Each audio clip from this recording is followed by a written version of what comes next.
Gregor Mendel era um monge agostiniano. Monge agostiniano. Uma pessoa devotada à vida monástica da ordem católica agostiniana. Mendel era um monge e agostiniano, então Mendel vivia em um mosteiro. Mendel não nasceu monge. Ele nasceu de uma família camponesa da Morávia em 1822. Morávia, parte da Europa Central que constitui atualmente a parte oriental da República Tcheca. Agostinianos recebiam um novo nome ao se tornarem monges. Então Mendel não era Gregor, e sim Johann, o filho de camponês que nasceu na Morávia, que pertencia ao Império Austríaco em 1822. 1822, ano da independência do Brasil.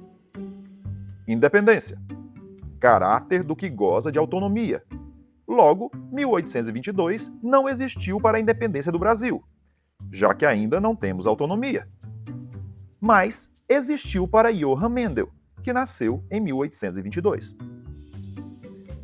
Mendel seria agricultor, seria pobre e trabalharia muito. Mas se estudasse, trabalharia menos. Monges estudavam, então era melhor ser monge. Monges devotados à vida monástica rezam. Mendel rezava e também plantava ervilhas. Ervilhas, planta leguminosa denominada Pisum sativum, da qual existem mais de 200 variedades.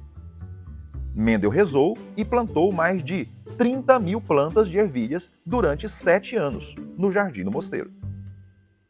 Brno é uma cidade antiga e capital da Morávia do Sul, na República Tcheca, conhecida atualmente como Cidade dos Estudantes.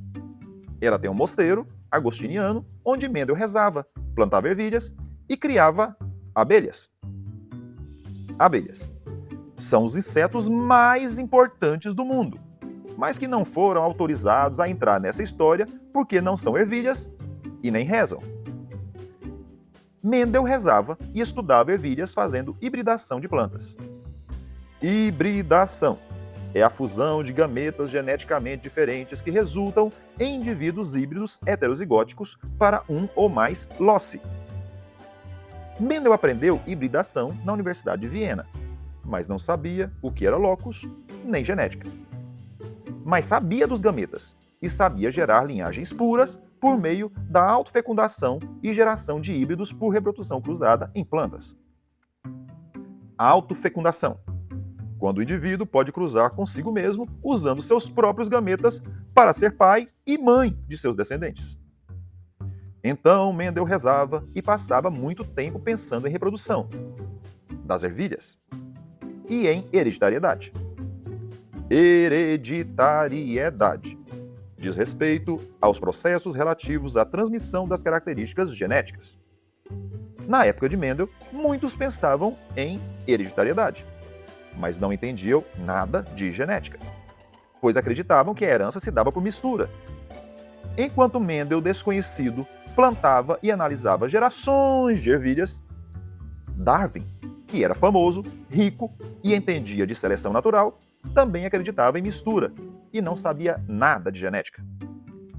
Enquanto os cientistas que acreditavam em herança por mistura analisavam quantitativamente o máximo de variáveis que podiam, Mendel analisava uma característica de cada vez em suas ervilhas de forma qualitativa.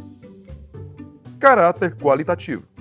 Características discretas e controladas por um ou poucos genes, mas Mendel não sabia ainda o que eram genes. Mas ele descobriu que por meio da autofecundação de plantas de ervilha, ele produziria linhagens puras. E cruzando diferentes linhagens puras, ele criava híbridos. Se a linhagem pura era amarela e outra linhagem pura era verde, o híbrido descendente desse cruzamento também era amarelo esverdeado, verde amarelado? Não! O híbrido também era amarelo. Então, Mendel descobriu a dominância. Mas quando os híbridos eram autofecundados, os descendentes nasciam na proporção de 3 amarelos para 1 verde. De onde veio esse verde? Então, o fator para verde estava presente no híbrido, mas não aparecia no fenótipo. Então, a herança não era por mistura, mas por partículas que se encontravam aos pares e que se separavam na formação dos gametas, indo um fator para cada gameta. Palavrão. Palavra grosseira ou obscena que os padres evitam. Mendel era padre, portanto, evitava palavrões. Mas essa descoberta foi do carvalho. Carvalho, planta utilizada no lugar de palavrões por professores e padres. Trabalhar com apenas um caráter de cada vez já não dava o mesmo prazer para Mendel. Padres evitam alguns prazeres, mas isso não se aplica à pesquisa com ervilhas.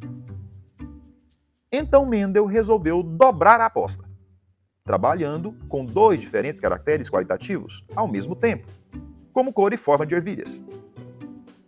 Os resultados dessa vez foram surpreendentes. E isso deve ter sido muito prazeroso para Mendel, que deve ter pensado nesse momento em uma floresta de carvalhos.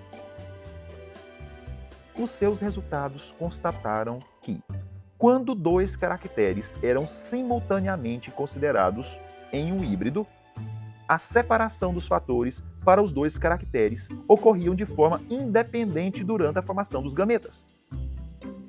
Mendel rezava, mas também publicava artigos. Ele publicou seus resultados em 1865, resultados que mudaram a história do estudo da hereditariedade. Nasceria ali a genética moderna. Se ele não fosse um monge, se ele não tivesse numa região de pouca expressão na Europa, se ele não tivesse publicado em uma revista local de Brno, se ele não tivesse escrito em alemão, se ele não tivesse utilizado expressões matemáticas, se ele não tivesse trabalhando com ervilhas de cheiro pouco carismáticas. Mendel não sabia de meiose, não conhecia cromossomos e nem mesmo o termo gene. Para Mendel, os fatores, genes, andavam de bicicleta e não de transporte coletivo. Mas apesar disso, ele ficou mundialmente famoso pelas leis de Mendel. A lei da pureza dos gametas e a lei da segregação, sendo considerado o pai da genética. Mendel ficou famoso quando já estava morto. Morto, mas não irrelevante. A ciência se sustenta sobre o ombro de gigantes mortais e imperfeitos que nos permitem estar aqui, pensando no aqui e no agora.